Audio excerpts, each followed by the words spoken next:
stop right there. Don't scroll just yet. Let me ask you something that might completely change the way you see the world. Do you believe that being a good person keeps you safe? Do you think kindness protects you? That being generous earns loyalty?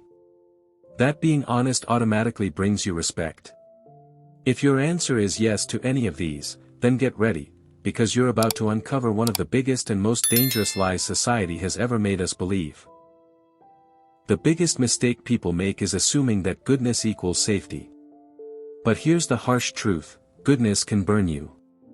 It's like fire, warm when controlled, but destructive when left unchecked. It burns through everything you've built, your relationships, your career, your dreams, everything. Niccolò Machiavelli discovered this centuries ago. He watched great, kind leaders fall apart. He saw generous rulers destroyed by the very people they helped. He witnessed the kind-hearted get betrayed by those they trusted most. And he wrote it all down. Today, I'm going to share that hidden truth with you, the painful cost of goodness that nobody really talks about. Over the next few minutes, you'll learn why your goodness might actually be making you weaker. Why people don't respect your kindness, they take advantage of it. And most importantly, how to turn your goodness from a weakness into your greatest source of power. But before we go deeper, let's get one thing straight: I'm not telling you to become cruel. I'm not asking you to hurt anyone or lose your heart. What I'm showing you is how to be good wisely, not blindly. Because here's the truth: in a world full of wolves, being a sheep doesn't keep you safe, it makes you dinner. Now, I want you to say this out loud or drop it in the comments. I choose strategic goodness. From today onward, everything changes. You won't use your goodness carelessly anymore, you'll use it with intention and strength. In this video, we'll explore why goodness doesn't always protect you, and why, in many cases, it can actually destroy you. And most importantly, how to transform it into real, lasting power. Let's begin with the first shocking truth. 1. Goodness as exposure. Think about the kindest person you know. Now ask yourself this. Are they truly respected, or are they just the person everyone runs to when they need something? Here's the truth: being too good doesn't make you safer. It makes you easier to exploit. When you're always kind and accommodating, people start to predict your behavior. They know you won't fight back. They know you won't say no. They know you'll sacrifice yourself just to keep the peace. And before you realize it, you've become the office doormat, the friend who always pays for dinner, the family member who always says yes, even when it hurts you. Let me tell you a story. I once knew a manager, the best I ever met. He always helped his team, always took the blame for their mistakes, and always put their needs before his own. Guess what happened? When it was time for promotion, they chose someone else. Why? Because nice people don't look like leaders. They look like helpers. People don't respect unguarded goodness, they use it. Think about it. When someone is always available, their time starts to lose value. When someone never says no, others stop seeing their limits. When someone never shows anger or resistance, people assume they never will. Your goodness becomes a signal, a sign that says, you can take advantage of me. Machiavelli once wrote, "The lion cannot protect himself from traps, and the fox cannot defend himself from wolves." One must therefore be a fox to recognize traps, and a lion to frighten wolves. You've been trying to survive as a sheep in a world full of wolves. That's why you keep getting hurt. Say this out loud or write it down: I protect my energy. 2. The generosity trap. Here's something that might surprise you: the more you give, the less people appreciate it. Sounds unfair, right? But it's true. Generosity earns you short-term applause. People cheer for you, praise you, and call you amazing. It feels great, at first. But over time, something twisted happens. Your generosity starts creating dependency, entitlement, and even resentment. Let me explain. When you help someone once, they're grateful. Twice, they're thankful. But after the 10th time, they start expecting it. Your rare kindness becomes their new normal. And if you ever stop helping, they don't remember the 10 times you said yes, they only remember the one time you said no. Suddenly, you're the selfish one. You're the bad guy. Think about parents who give their kids everything. At first, the children are excited and thankful. But after a while, those gifts stop feeling special. The new phone isn't amazing anymore, it's just what mom and dad always do. And if they ever say no, the kids throw tantrums. The same thing happens with friends. You're the one who always pays, always drives, always helps. At first, they appreciate you. But after some time, they stop noticing. And when you finally need their help, suddenly, they're too busy. That's the generosity trap. You give and give until giving becomes who you are, and when you stop, people turn against you. Your kindness doesn't build loyalty. It builds addiction. And like any addiction, people get angry when it's gone. The psychological truth behind this is simple: humans adapt fast. What once felt special becomes normal. What once felt generous becomes expected. So your constant kindness fades into the background. Nobody notices it anymore. But the moment you say no, that's when everyone pays attention. That's what they remember. That's what they gossip about. At work, if you always stay late, nobody claps for you. But leave on time once, and suddenly you're not committed. In relationships, if you always compromise, people expect it. But the day you finally stand your ground, they call you difficult. Machiavelli knew this too. He said, benefits ought to be conferred gradually, so that they will taste better. Scarcity creates value. Abundance destroys it. Say it with me: I give strategically. 3. The mask of virtue. Now here's a truth that might make you uncomfortable: people care more about appearances than reality. Most don't care if you're truly good. They care if you look good. They don't judge your heart, they judge your image. To maintain respect and influence, you must learn to wear the mask of goodness. To appear kind, even while being wise, strategic, and strong underneath. Look at the most successful people around you. Do you think they got there by being perfectly nice to everyone? No, they got there by being smart about when and how they show kindness. They smile in public and make tough decisions in private. They show mercy when it benefits them, and strength when it matters most. They understand one powerful truth: the appearance of virtue often carries more weight than virtue itself.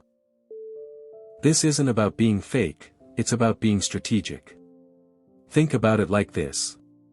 A doctor might have to cut someone open to save their life. Does that make the doctor cruel? Of course not. The doctor is doing what's necessary, even if it causes a little pain for a greater purpose. Real leaders understand this truth deeply. Sometimes, truly doing good means you might look bad for a moment. Sometimes, helping someone means telling them no. Sometimes, protecting your people means making decisions they won't like at first. The mask of virtue isn't about lying, it's about timing. It's about knowing when to show your warmth and when to show your strength. But most people get it completely backwards. They expose their weaknesses to enemies and save their toughness for friends. Smart people do the opposite: they show their power to those who might harm them, and their kindness to those who've earned it. Machiavelli once said, "Everyone sees what you appear to be, few experience what you really are." He understood that perception shapes reality. If people see you as weak, you start to act weak. If people see you as strong, you naturally stand taller and stronger. Now, say this affirmation out loud or write it down. I control my image. 4. The economics of power. Here's a truth most people never stop to think about: everything you do has a cost. Every favor you agree to. Every time you say yes when you really want to say no. Every hour you spend helping others instead of building yourself, it all adds up. Good people rarely think in terms of cost. They just give and give until there's nothing left to give. And then, when they feel drained, resentful, and unappreciated, they wonder what went wrong. But here's what you need to understand: your time, energy, and resources are limited. The more you give away, the less you have for yourself. That's not selfish to recognize, that's just reality. Unlimited kindness doesn't make you stronger, it empties your tank. And when you're empty, you can't help anyone, not even yourself. Think about the safety instructions on an airplane. They always tell you, put your oxygen mask on first before helping others. Why? Because if you pass out trying to save someone else, now both of you need rescuing. Life works exactly the same way. If you run yourself to exhaustion trying to help everyone, you eventually become the one who needs help. You turn from an asset into a burden. Smart people understand this. They know that to stay strong, their time and energy must be protected like treasure. That doesn't make them cold, it makes them sustainable. I learned this the hard way. For years, I said yes to everyone, every request, every favor, every quick question that somehow turned into hours of work. I thought I was being good. But you know what happened? I started to hate it. I felt used, bitter, and constantly tired. My own dreams began to fade. My personal goals were always postponed for someone else's needs. And the worst part? I became less capable of helping the people who truly mattered. That's when I realized something life-changing: every time you say yes to everyone, you're saying no to yourself. And when you keep abandoning yourself, you eventually lose the ability to truly help anyone. The most generous people in history weren't the ones who said yes to everything. They were the ones who said no to most things, so they could say yes, powerfully, to the right ones. Machiavelli once wrote, "He who wishes to be obeyed must know how to command." You can't command others if you can't command your own time and energy. You can't lead anyone if you don't know how to lead yourself. Drop this affirmation in the comments. I protect my resources. 5. The strategic use of virtue. Now listen carefully, I'm not telling you to become heartless. I'm not saying you should throw away mercy, honesty, or generosity. What I'm saying is this: these virtues must be used like weapons, deliberately, precisely, and only when they'll have the greatest impact. Think of a sword. If it just sits on a shelf, it protects no one. But in the hands of a skilled warrior, used at the right moment, it can save an entire kingdom. Your goodness should work the same way. When you help someone, it should be intentional. When you show mercy, it should serve a purpose. When you give, it should move you closer to the outcomes you truly want. Here's how that looks in real life. Instead of helping everyone a little, help the right people a lot. Instead of being nice to everyone, be genuinely kind to the people who matter most.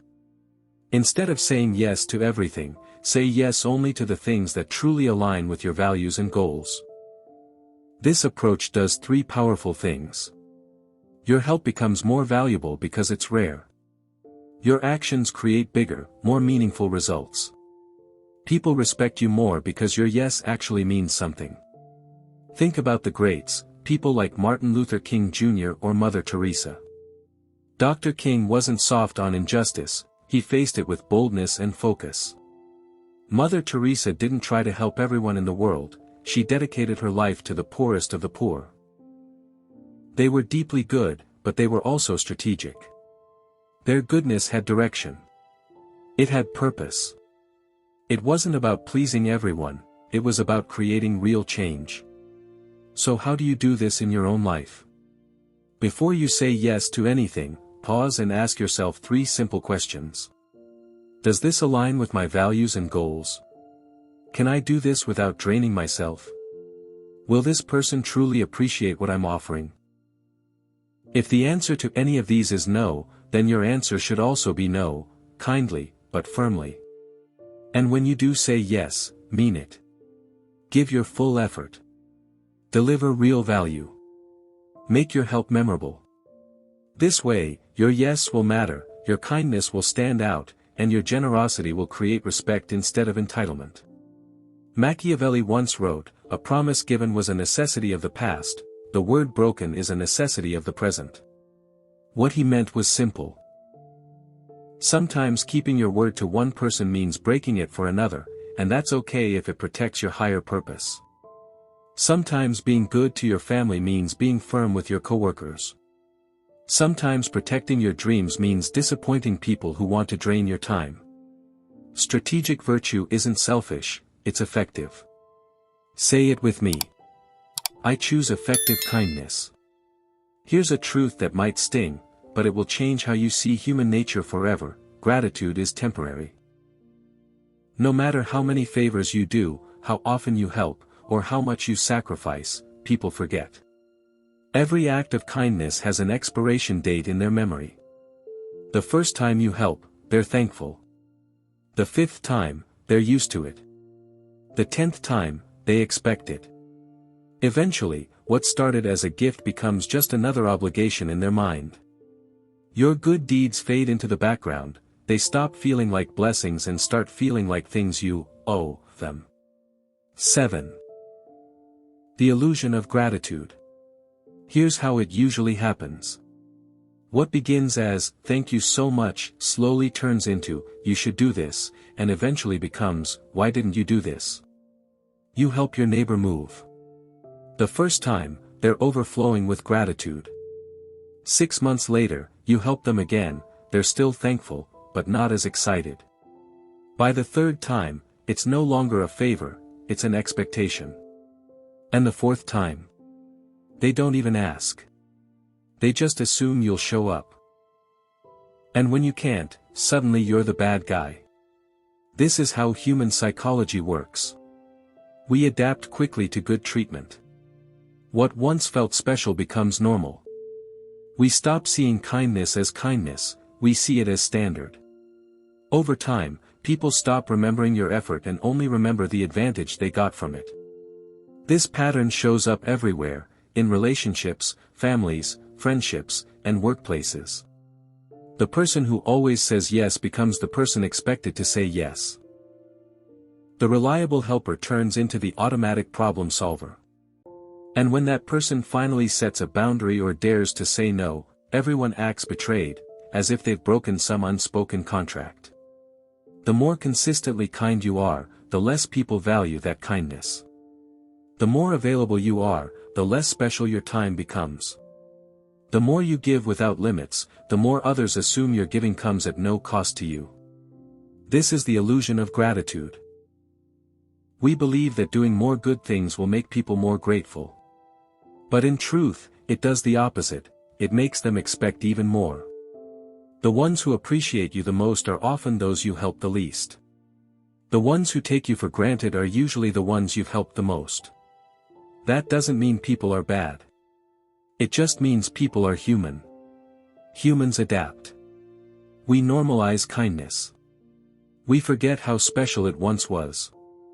Understanding this doesn't mean you should stop being kind. It means you should be strategic about your kindness. Set boundaries. Make your help conditional sometimes. Let people experience what life feels like when you're not always there to fix everything. Machiavelli once said, "Men judge more by the eye than by the hand, for everyone can see and few can feel." In other words, people notice what you're doing right now more than they remember what you did before. Your past kindness fades into invisibility. Your current actions. That's what they measure you by. Say this affirmation out loud. I create lasting impact. 7. Results over intentions. The world doesn't reward intentions. It rewards outcomes. You might have the kindest heart, the purest motives, and the best intentions, but if your actions don't create results, none of that matters in the end. History doesn't celebrate people who meant well. It celebrates those who made things happen. So ask yourself. Would you rather be remembered as someone who was really nice but never made an impact? Or as someone who might have seemed firm, even tough, but actually made the world better? Most people choose nice because it feels safe. But what they don't realize is that being remembered as just nice often means being forgotten entirely.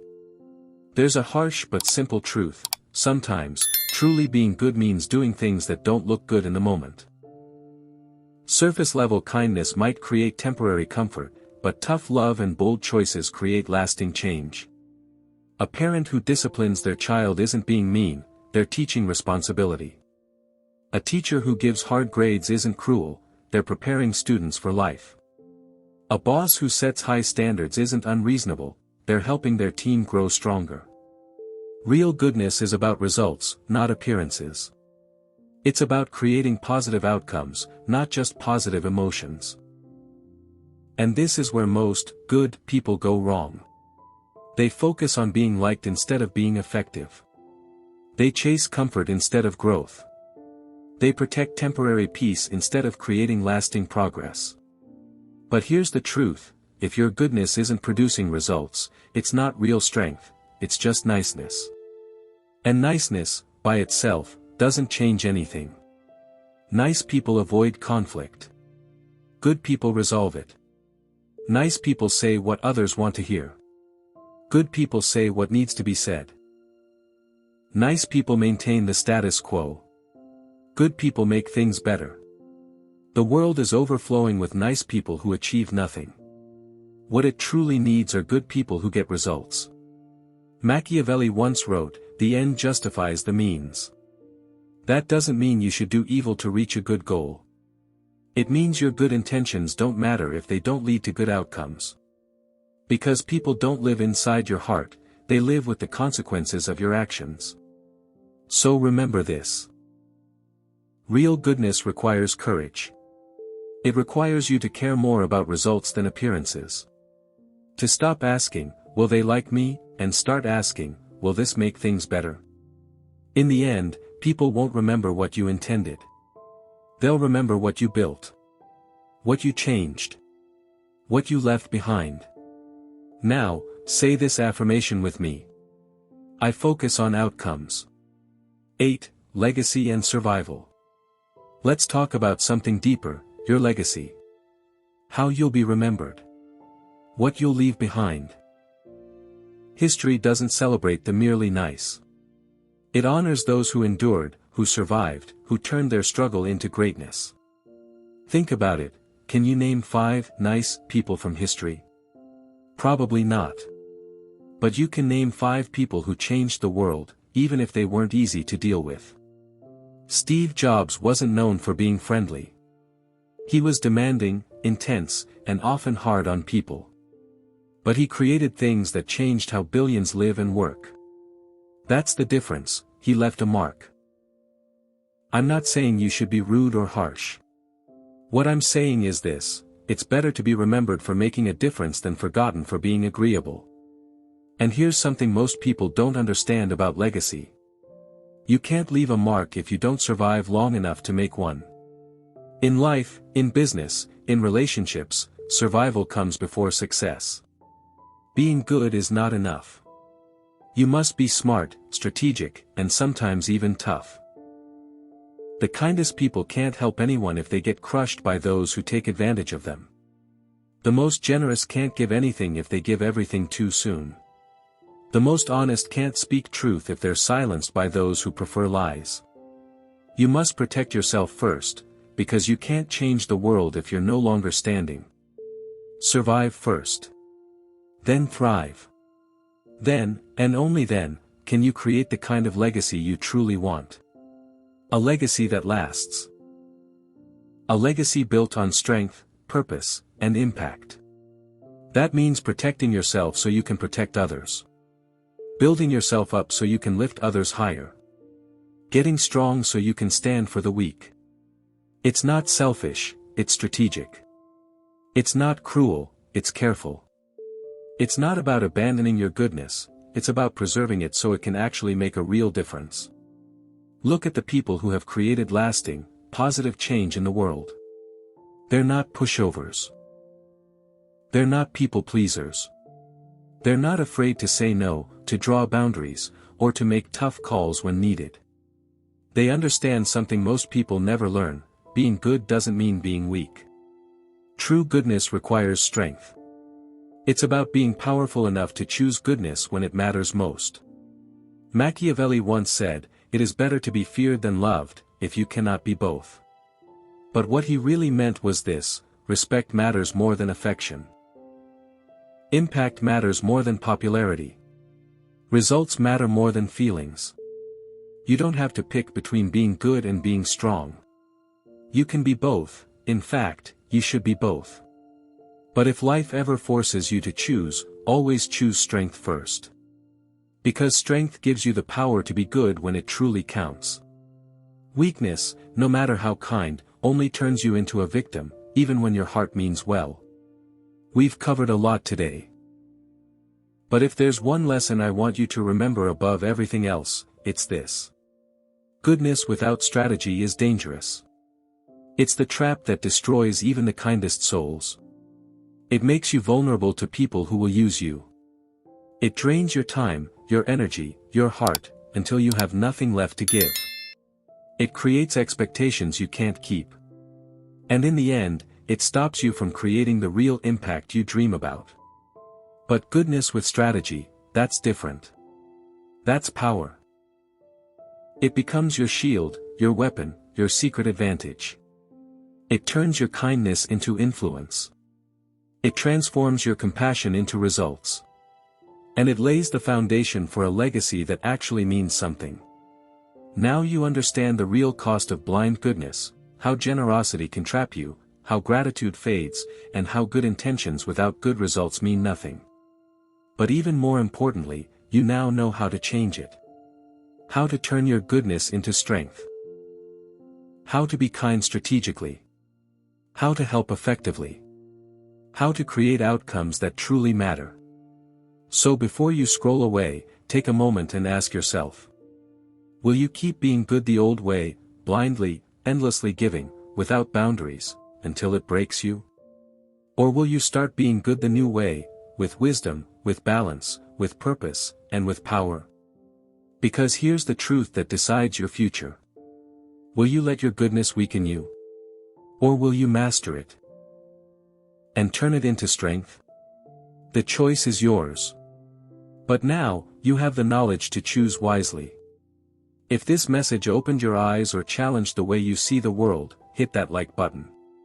If you want more truths like this, the kind that push you to grow, subscribe and ring the notification bell. And if you know someone who needs to hear this, share it with them. Remember this final truth: your goodness is not your weakness. When used with wisdom, it becomes your greatest strength. Drop this last affirmation in the comments. I master strategic goodness. And never forget, in a world full of wolves, don't be a sheep. Be the shepherd. Be the one who protects, not through fear or softness, but through wisdom, strategy, and strength. Thank you for watching, and I'll see you in the next video.